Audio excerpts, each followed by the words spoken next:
some $1,000 in the Bahamas if you want a good accountant. Or if you want an attorney, that's another 100 and some $1,000. So for a small business, my business model has been to hire people with potential and then have them learn how to do what I need them to do for the betterment of my business. Smart business model, right? Could be smart business model, but it's a hard business model because that means you are touching them on a daily basis. So during COVID, I couldn't see my employees. So I had to incorporate software with artificial technology built in, with ChatGPT, chatbots, and the like, so that they can learn on demand anytime, because everybody was relegated to their homes, right? So you couldn't come out.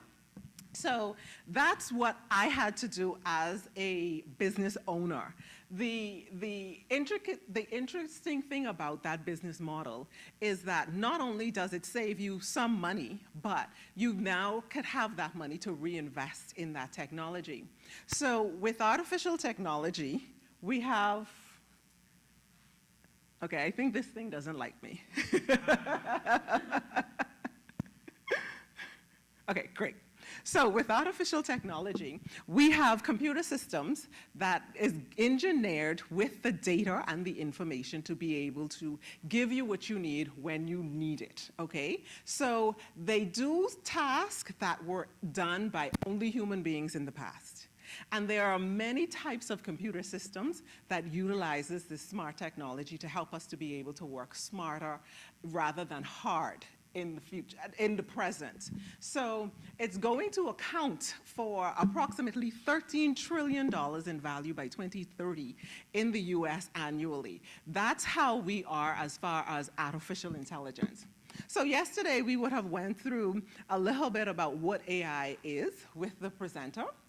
But just to give you a quick little definition, it takes complex situations, complex problems, and that only human beings could have done, and it now enables you to get that through computer technology. So such as speech recognition, making decisions, and identifying patterns. AI is an umbrella term that encompasses a wide variety of technology. And you use this technology daily. So the machine learning, the deep learning, I don't want you all to get too caught up in the technical components of it, but I can tell you, you do use this daily. So with machine learning, it uses algorithms that helps you to categorize images, solve complex problems, and then be able to use those problems daily. So this was some of the things that I had to research during COVID to be able to find software that was relevant to my business, okay? Being able to find that software where, how many of you deal with chatbots or ChatGPT? Like when you're in a software, you have a question, you just type it in, or you're talking to some chat bot at the end of your reservation for Expedia because something goes wrong with Expedia, so you type it in and you get the answer for it. Or they're able to assist you in the moment. So that's all machine learning encompasses. So it looks at categorizing images, data, predicting price fluctuation. So it helps you with investments. In addition to that, you look at companies like Amazon and Spotify and Netflix. So you want to know the technology behind when you click a movie on Netflix, and then Netflix suggests all kinds of movies after that. So you're just clicking one button. That's machine learning, okay? That's the technology behind machine learning. Same thing with Amazon.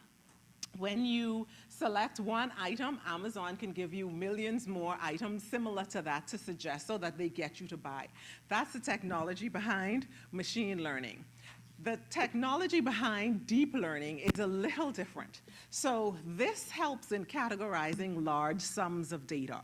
And with the large sums of data, it's something called training data. So every time you ask a question, or every time you give the computer a problem, it refines the data. So it's similar to when you're studying.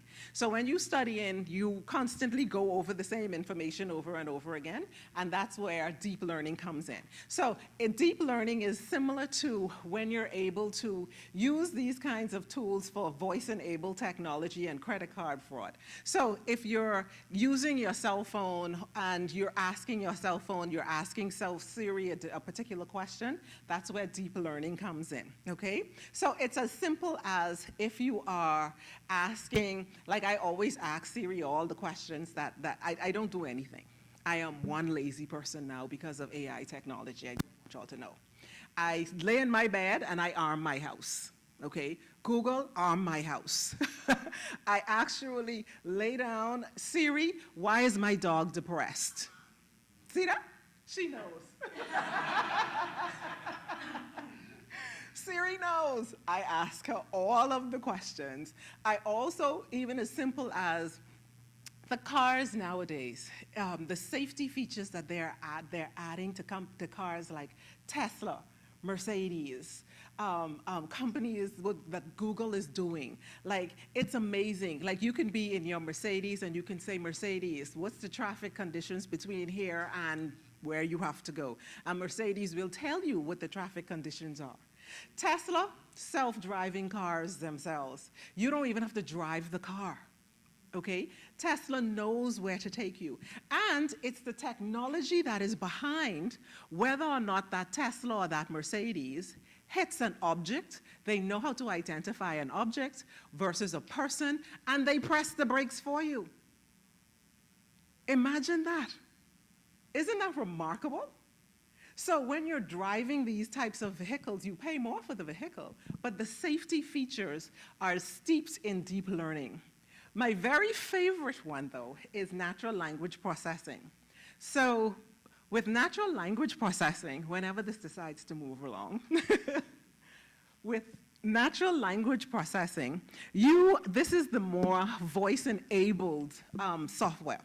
So what tends to happen with natural language processing is that you are using, it can interpret writing, scribble, it can take notes for you.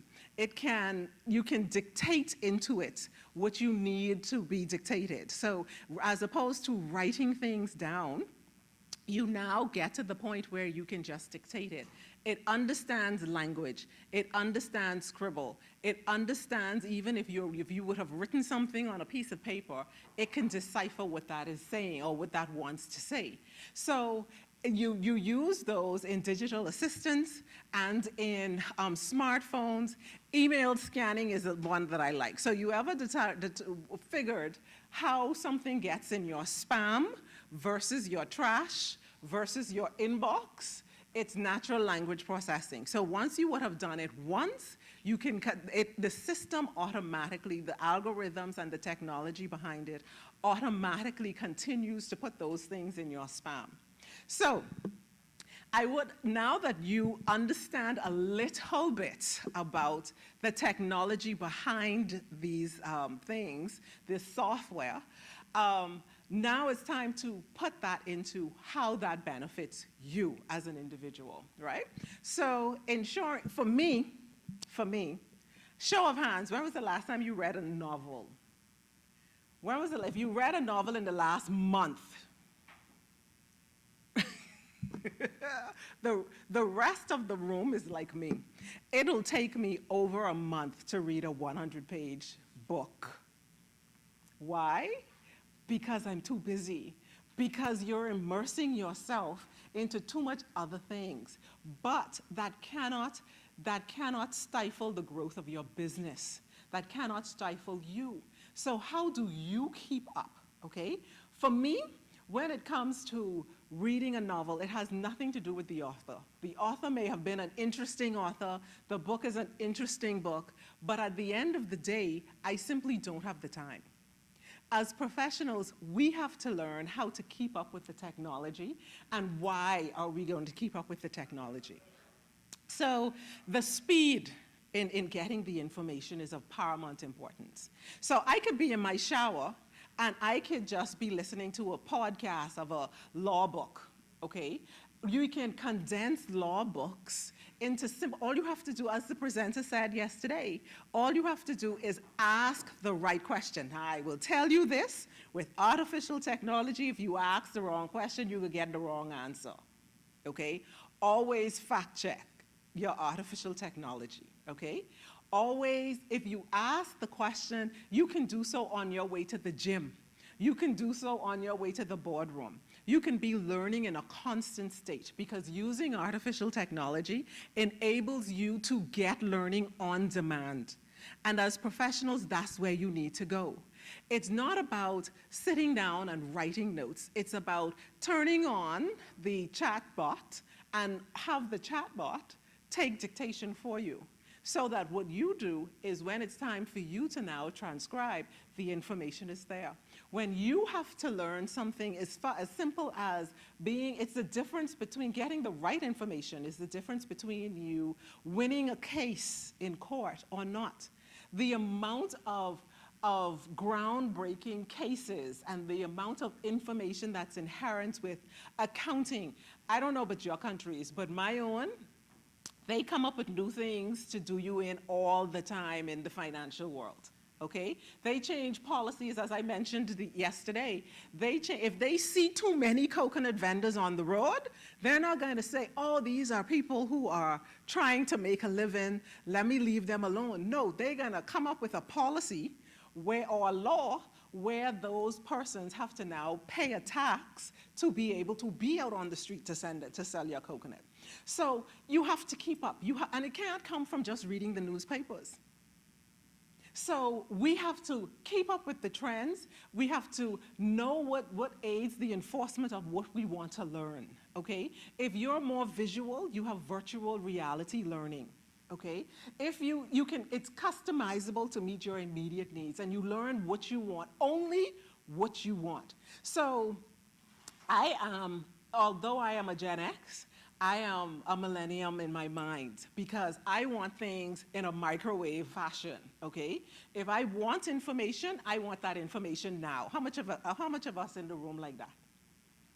I want my information now. I don't want to have to read 1,000 pages just to find out what I need to find out. I want to be able to go right to the source of what I need, pull that information out, and then let me develop that. So that's how I save time in my business. Otherwise, if I had to go to a university to learn every aspect of my business, I wouldn't have time to run a business. I would live in school. So the fact that the technology that is out there is so great and it gives us so much of an opportunity to learn, we have to do what is best to enhance and embrace it.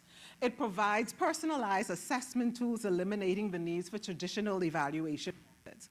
So everything is personalized to you, where they can even chat GPT-4. And this is for Sarah, but we ain't gonna really tell Sarah to use this. But Chat GPT-4 enables they write an exam for you, okay? So they can Chat GPT-4 can take a test for you. It's a college professor's worst nightmare. You have to be so careful when you're using the AI technology because it can do so much things to help propel you and to shorten your time. It can write papers for you, essays. It could write a about you page for your website. So anyone looking to develop a new website for yourself, go to ChatGPT, it could develop it for you. It can write it for you. Predictive text like Google. You start to type something and Google predicts whatever you want to type, and then it tells you, this is what I think you want to type. That's how it is. The technology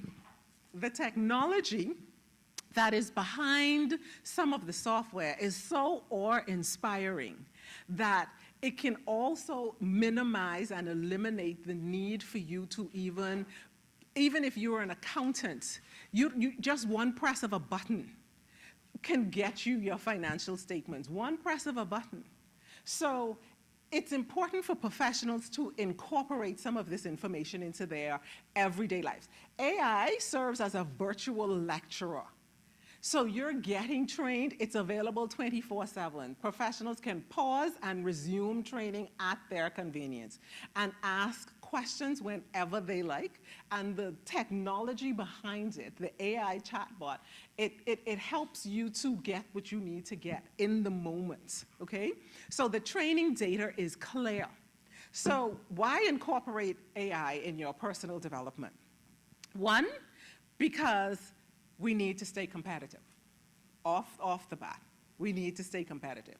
We don't have the time Two, do all of the reading, do all of the research. If you're a lawyer, it's the difference between being able to be properly prepared for a court case, being able to get the links to the different cases that will support your matter.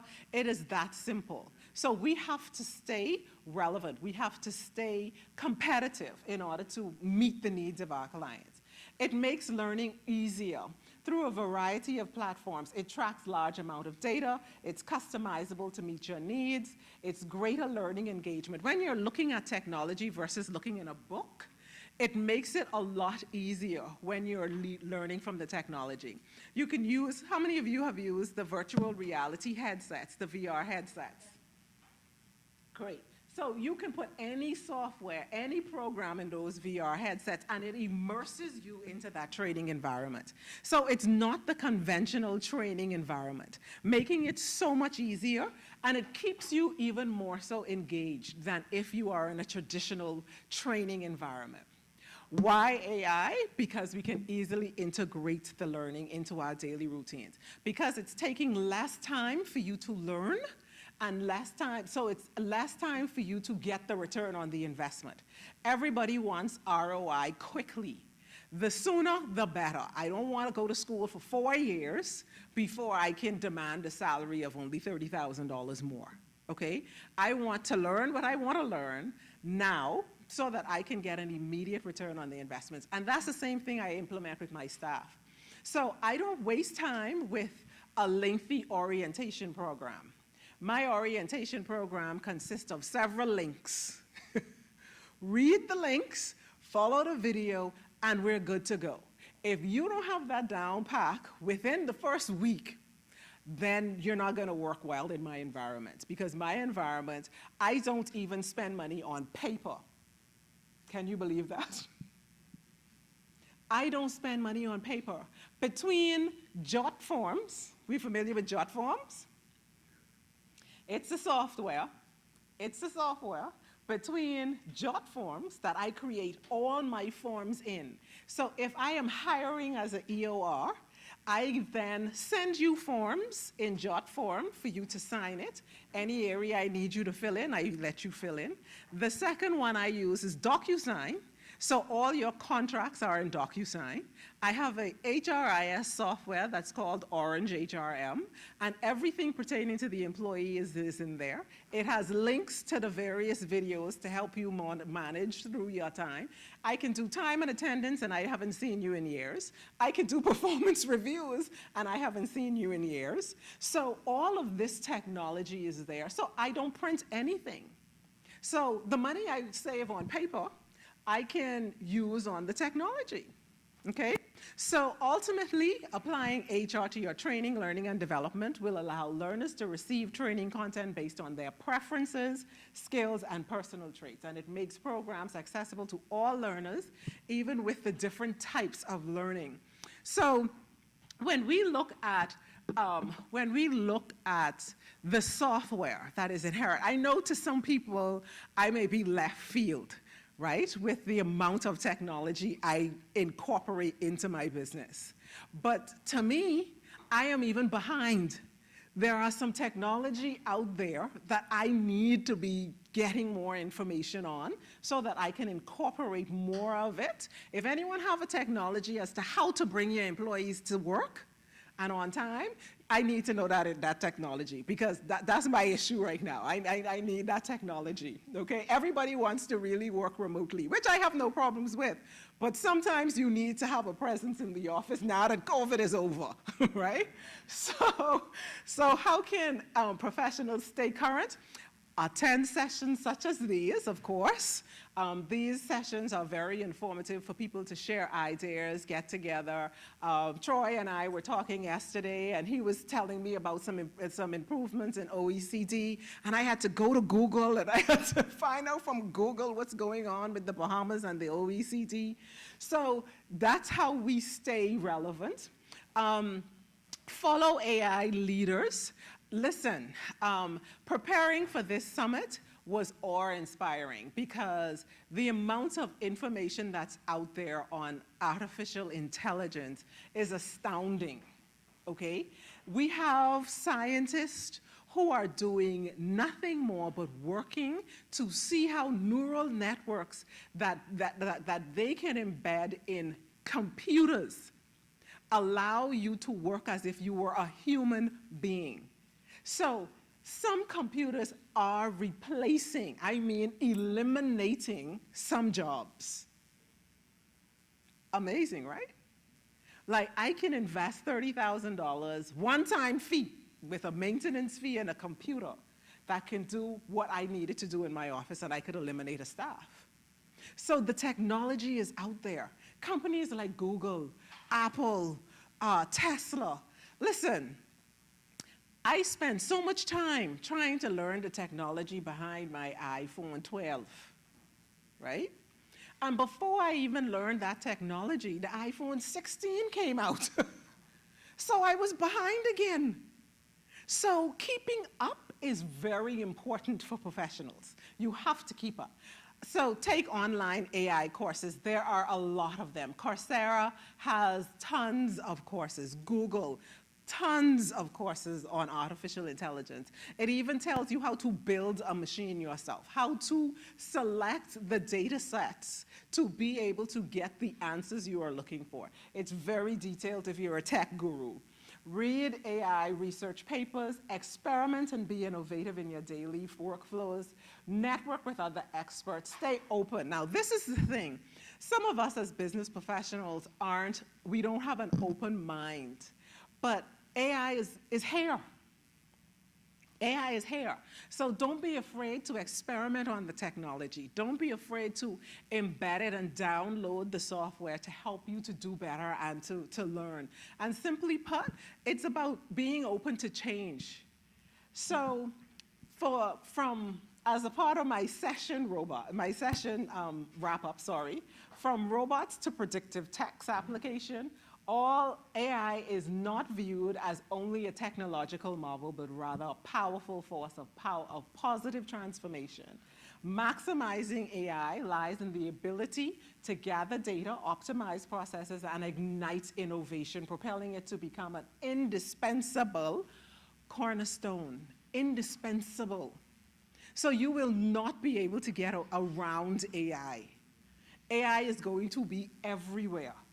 The use of AI technology can not only bring about innovation in your business, but enhance your decision making. It can give you the information you need now to be able to make that decision right now. And so as professionals, we should leverage emerging technology to drive transformative change and make a significant impact in your field. What kind of professional will you be today? Will you be that professional who remains immersed in the libraries of law books? Or will you be that professional who says, hey, Siri, So, if AI technology... See that? Siri. Oh, I love her. If that doesn't work for you, coming soon, near you, OpenAI Neo is coming soon, and the one at the bottom is a mecha. So a mecha is an actual computer that will have human formation, human mindset. You will be able to talk. Do you talk to Siri and play a game with Siri? Has anyone played games with Siri? Okay, so I ain't alone in this room. You can play games with Siri. You can play with Google Music Match. You can ask Siri, hey Siri, tell me a joke. You can engage with artificial technology in a way that it's like human engagement. And the more you put into it, the more smarter it becomes to be able to help you define and refine your skills and what you are doing in your everyday life. So with that, I thank you all for your attention during this AI presentation. I hope I didn't bore you all too much with the technology behind AI, but I am fascinated by it, as you can hear. So thank you all so much. Are there any questions? Questions? Any questions? Mm-hmm.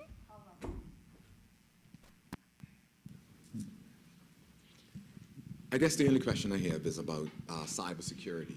I mean, having been involved in IT, et cetera, one of the things that's always an issue, and my current IT director, is concerned about those artificial intelligent bots basically take all of your data, even your personal data, and analyze it, data mine it, and potentially make it available to others. So your competitors can say, I mean, maybe I could literally go, depending on what I pay these bots, and I don't know the name of your business, but how successful is Jackie Bahamas Limited in achieving 10% growth last year? Like, depending on what you do and how you pay and all of that, all of that information is totally accessible to competitors. What do you think about it? I mean, okay. So have you ever seen on the internet, if you do, as a lawyer, if you search tort law, or if you search independent contractor agreements, right? You see other companies' agreements. Have you all done that? Have you all seen that? So that's how AI learns, right? So cyber attacks are real, okay? But you have to use software like Sophos, VPN, SharePoint. How many of you are familiar with SharePoint? Any of you familiar with SharePoint? No? Right. You have to use security software for data exchange. If you don't use security software for data exchange, that's going to happen. So any document, I'm sure you all have heard, anything you email or anything that you put on the web is public domain, right? So everybody can have access to it. That's how technology is working. That's how the technology in deep learning gets smarter. That's the data you're putting into it, okay? And that's how it's able to shoot out. If you go to Google now and you type in independent contractor agreement, employee-employer, or independent contractor agreement, it will give you samples of other companies' independent contractor agreements. That is because they did not foster or follow some of the security components with their documents, or they could have posted it there for the fact that you can come to their business for it, because attorneys do it all the time online, okay? So you can come to them for them to critique that contract once you would have downloaded that template off of the web. But you have to utilize the technology behind that helps you, because banks nowadays are trying to reinforce safety mechanisms for fraud detection, okay? So people are that's how technology is working. It's like the second you bring out something and you think that thing is indispensable, like the Titanic, unsinkable, it sank. So whenever you send out something there and you think the technology is something that no one can hack, hackers hack it. Right? That's how they make their money, by hacking your unhackable technology, so that then the banks do what? Increase the security. So that's how it works. So it's not going to go anywhere. You can't outwit technology, okay? Because there are people out there that's doing nothing more but trying to come up with ways to crack and hack what you're putting out there. That's a job. Any other questions? More questions? Well, please give it a word. Applause. Jacqueline Benevit.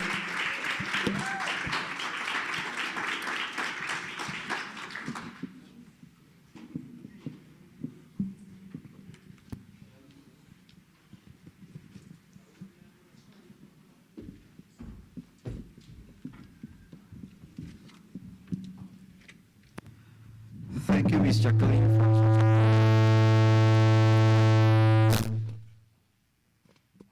Sorry.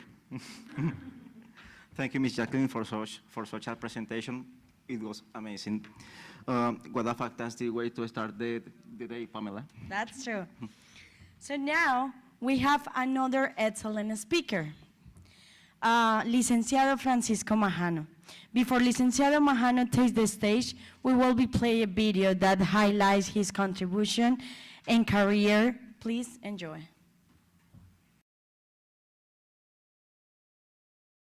Licensed attorney with 6 years of real experience, focused, disciplined, and committed to excellence. His mission, to provide clear solutions, and his virtue, effectiveness. An expert in mercantile, civil, labor, and administrative fields. His experience goes beyond theory. He has been on the front lines, advising and being creative in solving problems within the corporate. For him, law is not just a profession, it's the tool to open paths. His passion, helping others achieve their goals. Presenting to you, Francisco Majano, speaker at the GCE Summit, Impact 2024. In a world where laws are still catching up with technology, my mission as a lawyer is to be the secure bridge that connects the innovation of crypto assets with justice and transparency, because discipline and integrity are non-negotiable in the new digital economy.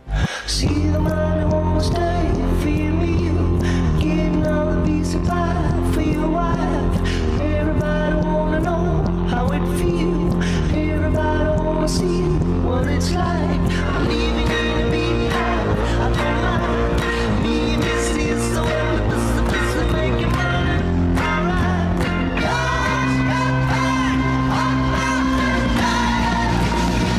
Alright.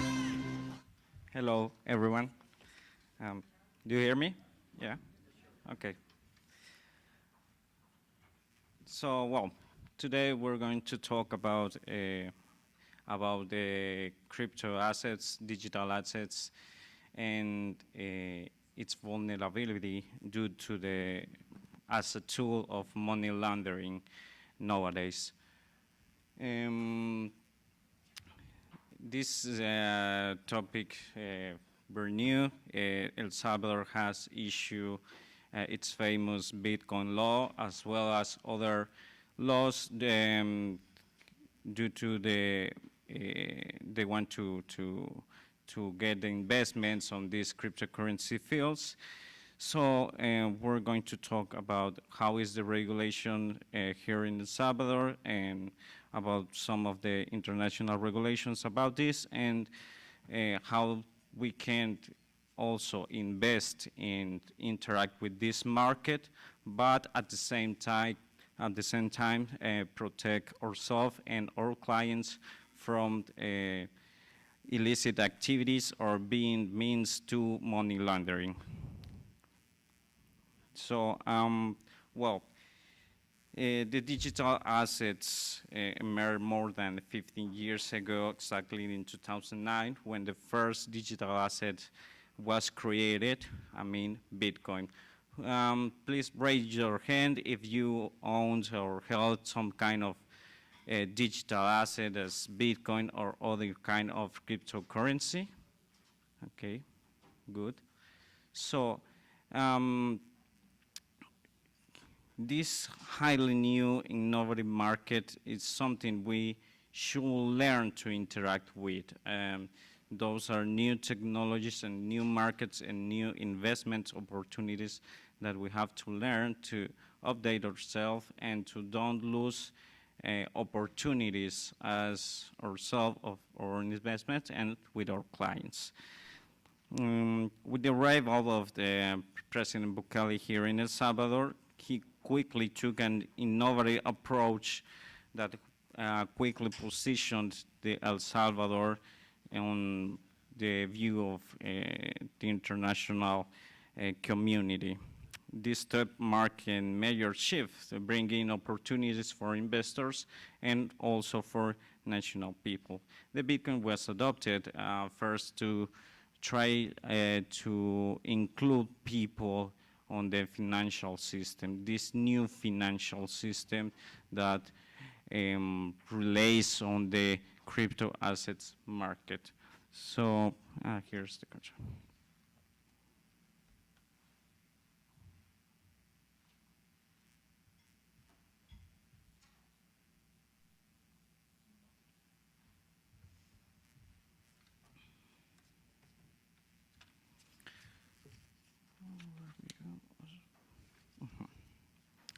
So first, talking about this, I want to mention some aspects that about the the digital assets and how the legal treatment here in El Salvador.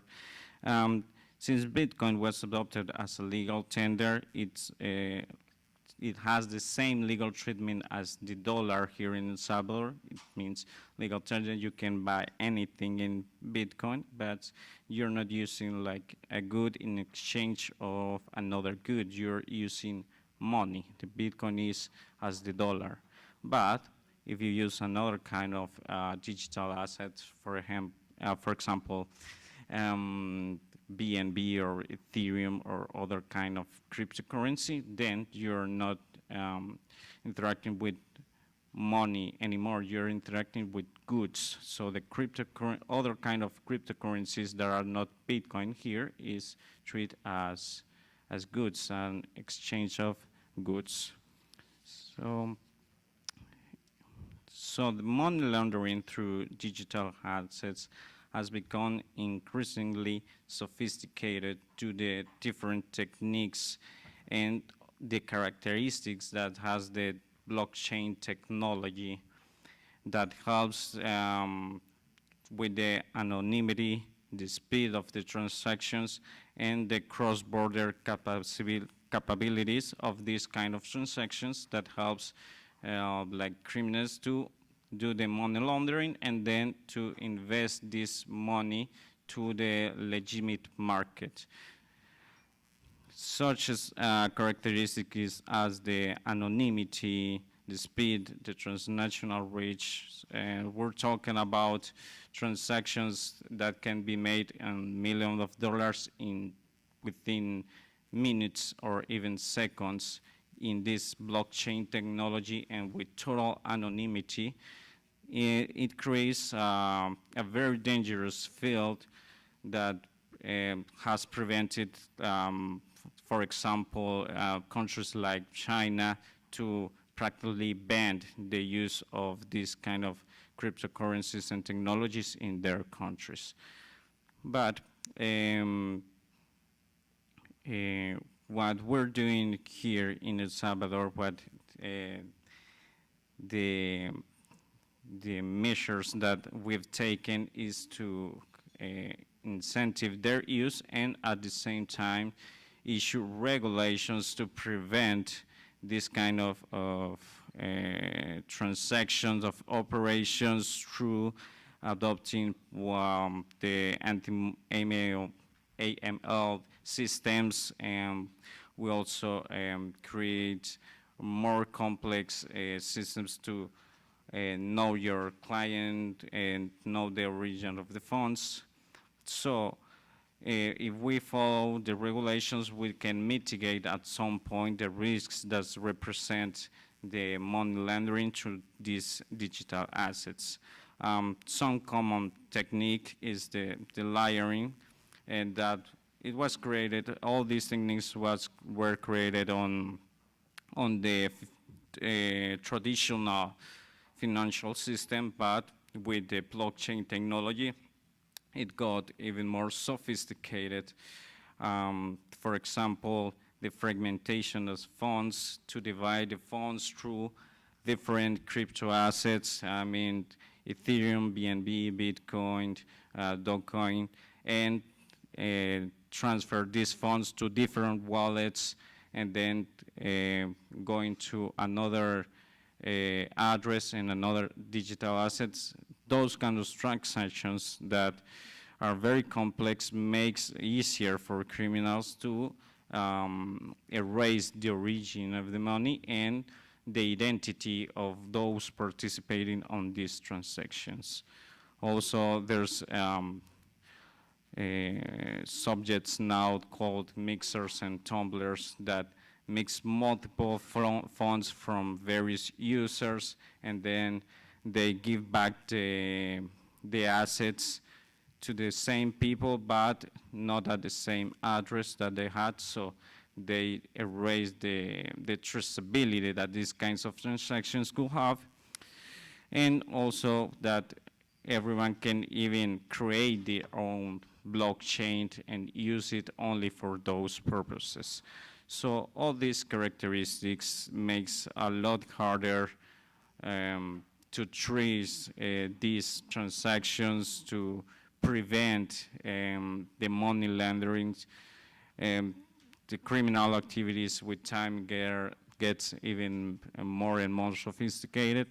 But what we can do is to learn from these techniques. We have to understand how it works so we can prevent them and try to seek for ways to prevent them and to stop these kind of operations or not participate in them since the beginning of them.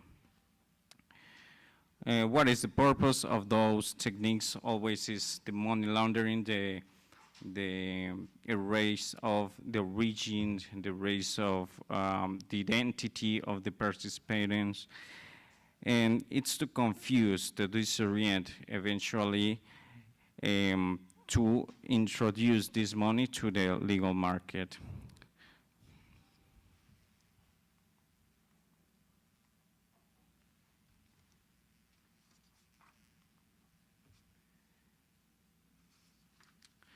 So talking about the regulatory framework here in El Salvador, with the adoption of Bitcoin law in 2021, the country first took a digital asset as a legal tender, and well, the government created, for example, a government wallet called Chivo Wallet, where everyone could create it with only his ID, have his Bitcoin and change it to dollar and to dollar back to Bitcoin again with without any fee, and it was total free for everyone. So the people can start using Bitcoin and without the necessity to create a bank account or to have a credit record to use the financial system, because here in El Salvador we have kind of a problem. As I said yesterday, we have around 60% of informal, well, 60% of the market, it's informal market. So as you can imagine, this percentage is very close to the percentage of people who are not included in the financial system, that doesn't even have a bank account, that doesn't have any record. So as effort to include all these people through technology, well, the Bitcoin law was issued to try to fight this problem. At the same time, in 2023, the regulatory framework incorporate laws such the issuance of digital assets with its regulations. Also, at the same time as we were incorporating in our legal framework all these new digital assets, cryptocurrencies, there were changes made to the AML law that we have here in El Salvador and other regulations as well. Also, we have here an instructive of the Financial Investigation Unit from the Attorney General Office. Thus, almost every company should follow nowadays, that all makes them to have a compliance officer or some employee that develops the compliance functions as well.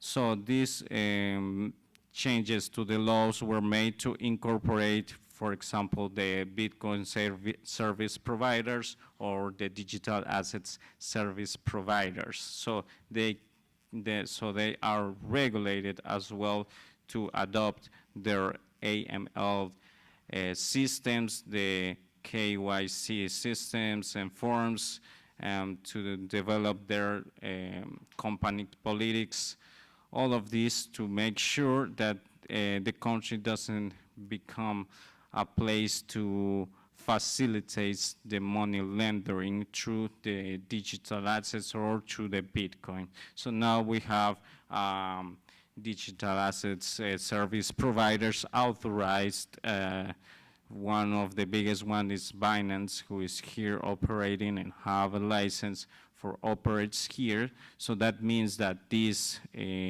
wallet should follow all the AML systems and controls, so we can, for example, know or have a certain level of certainty that this wallet is legitimate and that is what it's licensed and that can be used for transactions on the legal market, and it's safe from it because it follows all the regulations. There will be other digital asset service providers that are not licensed, so that means that are not secure, and they have more probabilities that can be used those online providers to be means to money laundering. So this is a parameter we follow here to know if it's licensed or not, to know if we can recommend our client to interact with this provider or not.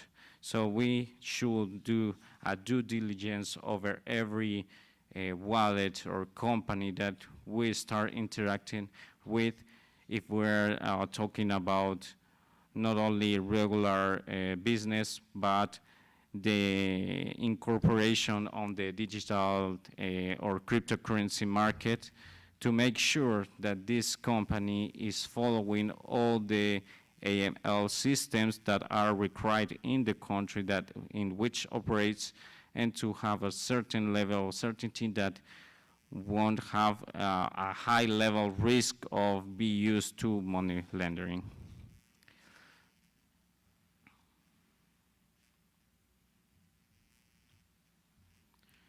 Also, if we go to, well, the international field, the Financial Action Task Force has already issued, well, some years ago, actually, I think it was around 2012 or 2014, that it issued the recommendations for virtual assets service providers, and that we took from then actually to make our regulations here inside the El Salvador, and which emphasize these controls that should be followed by the service providers, and also we as clients or as legal or accounting service providers should follow as well.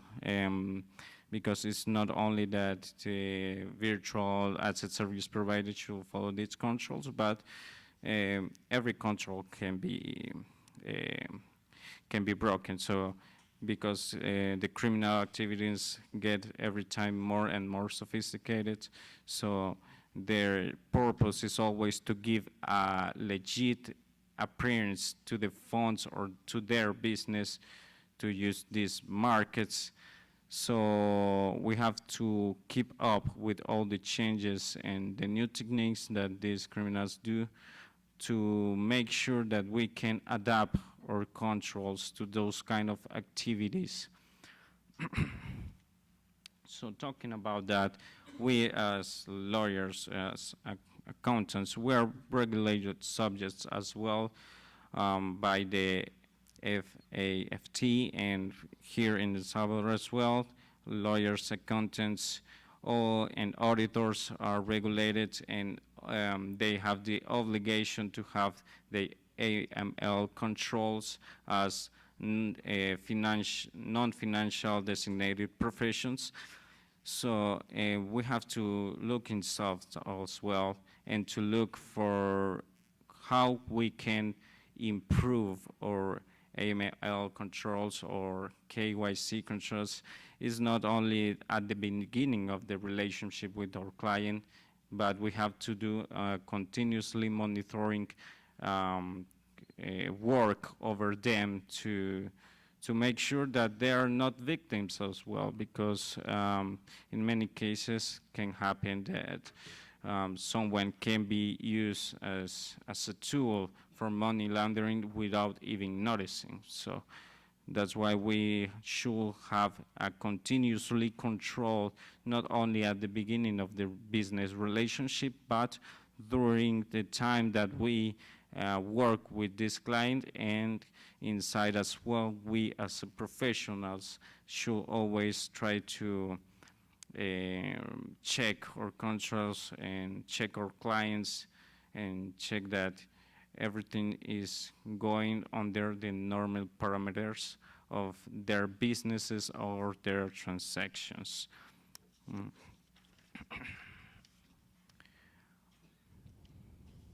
So what we can do to try to keep it up with this, well, our due diligence should be done always at the beginning and at least every year on every client that we have, especially if we're interacting with cryptocurrency market. We shouldn't be afraid that our client is, for example, doing business in this market. We should embrace that, but we have to give the appropriate legal advice and keep the appropriate monitoring of it, so we prevent that in the future can be any damage to our client or ourselves for activities or behaviors that were not normal and that weren't investigated at the time, and that can escalate to other instances. Also, we should always check for the local and international standards of AML regulations to make sure that we can update our controls to the international and national standards. Now, El Salvador, what can we learn from El Salvador? Well,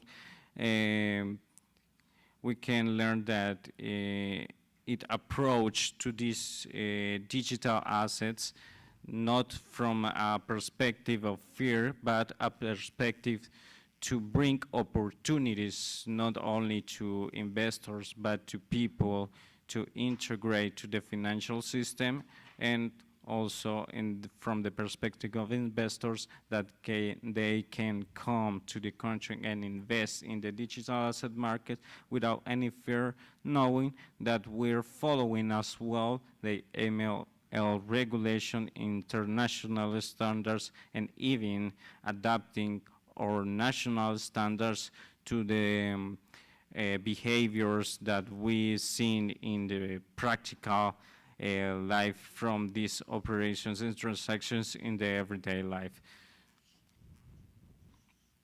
So we should take from El Salvador the regulatory adoption, the collaboration from the private and the public institutions, the training. There's a lack of knowledge in this field due to it's new, due to we might be afraid of it, but we should have to try to educate ourselves, learn ourselves, and teach to our clients the benefits that this market can bring to them, and what regulations, what measures should they take before getting into this market, and so they can make decisions knowing all the risk and all the benefits they could have,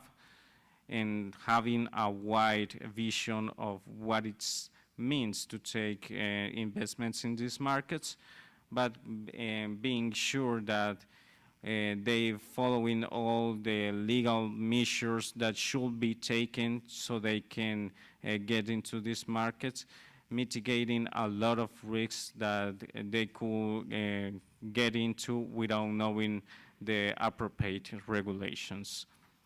And also, well, incentivizing the innovation. El Salvador has taken this vision to try to incentivize innovation, and through these kind of laws and other kind of laws that are trying to incentivize also the artificial intelligence as well, this kind of technologies that we should take to learn, to take from them, and to try to interact more with them to try to advance, to progress as a country, as a companies, as a local companies, and to be competitive in the international field.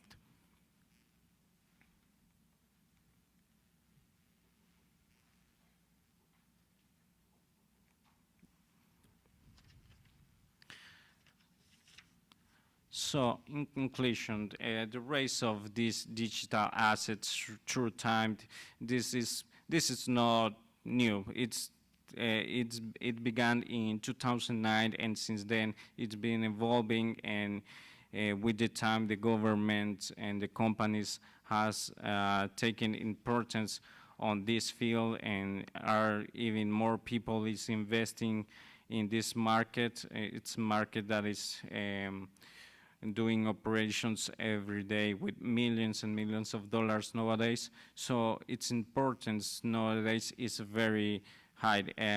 We can ignore this market because it brings a lot of opportunities and it can bring a lot of advantage for companies and for people.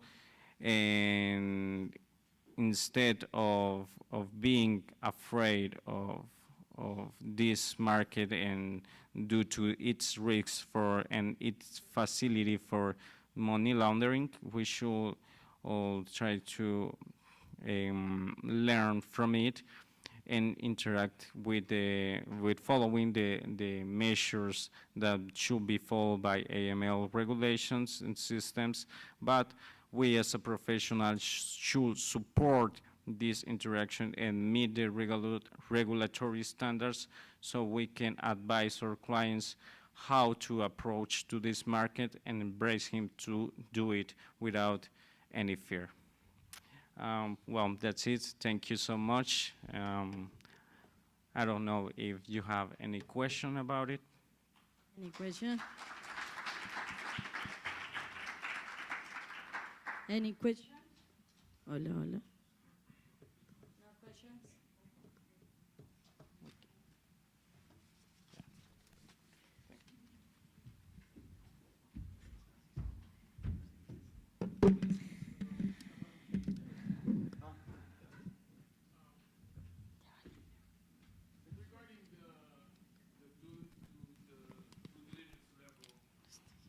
From what I understand is that basically nobody knows who invented Bitcoin, right? So how do you do your due diligence when, like, let's just say I have a Bitcoin right now, right? Is it mandatory that I go through a platform like Binance? Can I just do a transaction directly, you and me? Yeah, I can. So the due diligence is to you have to get the information from the client, right? So you ask the client, do you have any Bitcoin or on the other digital assets? And if the client should be honest in 99% of the cases, right? So he will suggest, and he will tell you, you can ask for more information to know which wallet he have it. So you can verify the wallet that he has the Bitcoin in. Is it a licensed wallet? Well, you know that the risk can be less. But if it's some kind of, I don't know, made-up wallet, something like you never heard of before, then you can know that the risk is higher. So you can keep checking and intensifying your due diligence control, because also the due diligence has to have based on the risk, right? So we're not going to ask all the information that we want from a client that only has, I don't know, one Satoshi on Binance Wallet. So the risk is very low, right? But if the risk is higher, we can intensify our due diligence control by asking them to provide more information, and then we can try to verify from external sources the information that the client provided. Okay, my other questions. Since you're saying, as in Bitcoin, in terms of penalties or Are they only financial, or are they like restrictive, like prison, in your laws? Well, the Bitcoin is legal tender. So if I have, I don't know, one Bitcoin is the same. I have $60,000. That's the value of the Bitcoin right now. But if I do illicit activities with Bitcoin, it's the same as I do illicit activities with the dollar. So it's the same. There's no restriction. Anybody here can own Bitcoin. There's nothing. Actually, it's the opposite. The government incentivizes the people to own Bitcoin because they want to have it to be included in the financial system. Okay, thank you. Yeah, Thank you. So buying into Bitcoin so the banks don't block Bitcoin transactions because in the Bahamas they do. Good question. Banks don't interact with Bitcoin because they don't want to interact with Bitcoin yet. So if we want to interact with Bitcoin, we have to do it through licensed wallets. And there isn't any bank here yet to open you an account in Bitcoin. It doesn't happen. So if you want to have Bitcoin here in Salvador, you have to do it through a licensed wallet. But the banks, the traditional financial system, is not interacting yet with Bitcoin. You can only pay services with Bitcoin because they have to accept it by law, or they can deny that. But they can deny to open any product with Bitcoin. So right now, banks only accept payments of services in Bitcoin, but that's it. So to open up a wallet, I asked him for a friend to get a Bitcoin wallet. How do you do that transaction? Because they even block like credit card transactions when you're trying to process Bitcoin. Well, if you can open as a you can even open as a company. You can open an account on a wallet.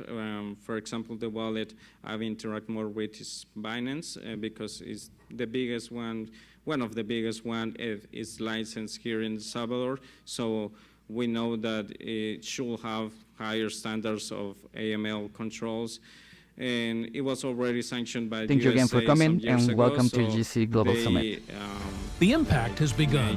More efforts The first day of the take summit, these controls. 2024 So, Impact it started shouldn't be a strong, problem bringing to together open a experts wallet in law. if you follow all the KYC control. And here in El Salvador, you can make payments only with the QR code, and that's you can do transfer with the QR code or only with the address. And there shouldn't be a problem. So wallets shouldn't deny you the service unless there's something wrong with you, or you didn't bring all the information that the KYC form asks you. But if you bring all the information and all the backup is okay, there shouldn't be reasons to deny you the service to use the Bitcoin or even other cryptocurrencies. So do you provide that service? So can I wire your company money to open a wallet, a Bitcoin wallet for my company? What we do is that we can create the company here and give you the advice to create a wallet user with your company, but we don't do it ourselves because it's very personal. The wallet access is only for the owner, so we bring you all the advice and we follow all the procedure to help you out to open the wallet with your company information. Thank you. You're welcome. I'm serious about that. Any other question?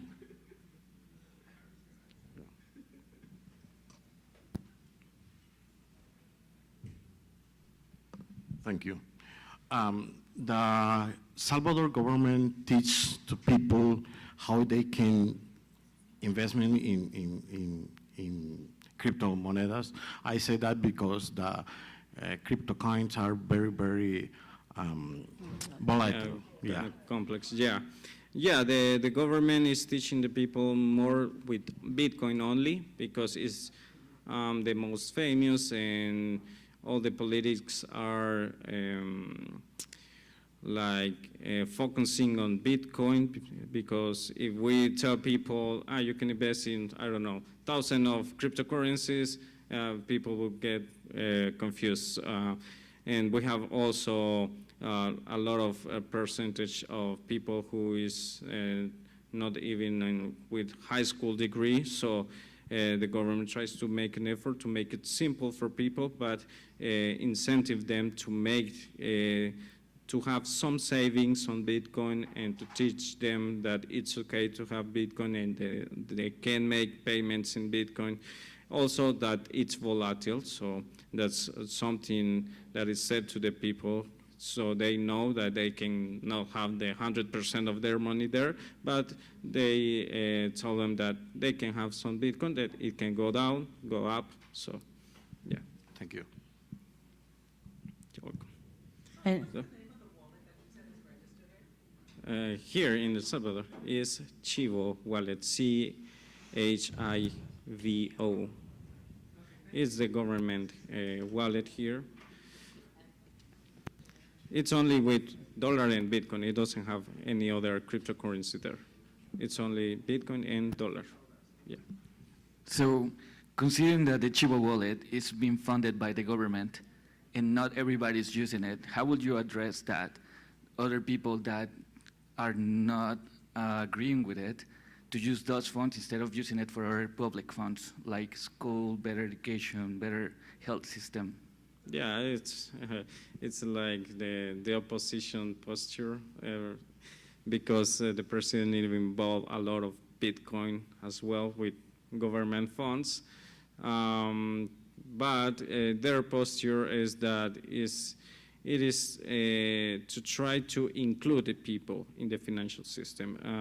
As said before, there are a lot of people here that are not included in the traditional financial system. They don't have bank accounts, they don't have credit records, they don't have any financial products. So the effort of the government is to include them through the Bitcoin. Okay, thanks. thank you, Mr. Majano, for your valuable insights. We truly appreciate your contribution to this event.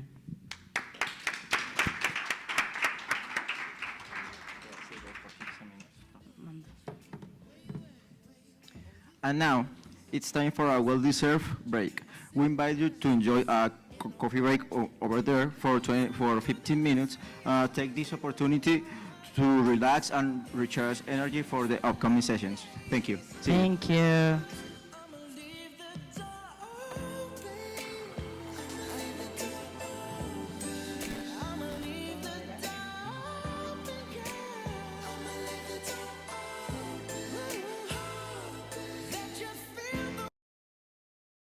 Thank you again for coming, and welcome to GCE Global Summit. The impact has begun. The first day of the summit, 2024 Impact started strong, bringing together experts in law and finance from around the world. We heard Álvaro Acevedo shared his expertise in tax law, exploring innovative strategies to tackle the current challenges in the sector. Also, Mario Robleto highlighted his vision in corporate and financial law, offering keys to business success in an uncertain global environment.